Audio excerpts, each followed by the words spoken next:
Nosaltres hem començat el projecte des de zero. És una barreja entre inconformitat laboral en aquell llavors i temes de salut també, que ens van portar aquí a Llimiana per tal d'iniciar un projecte propi. El que vam fer és estudiar una mica què hi havia aquí, què hi havia hagut en l'antiguitat i arrel d'aquí ens vam començar a interessar pel safrà.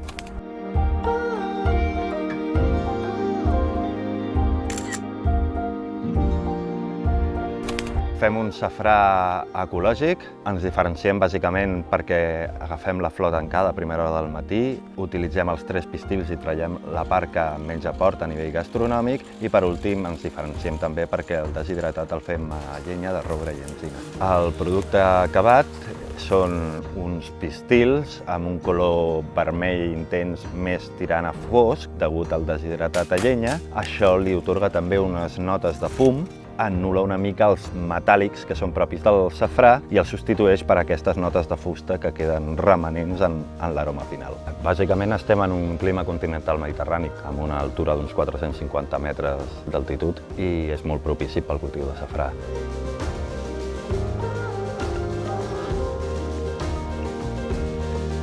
Fer un producte com el que fem artesanal no només és provar-lo, sinó és poder venir, veure in situ com es fa, quins són els processos que ens porten a tenir el producte final i és així com també acabes valorant el producte a la taula, no?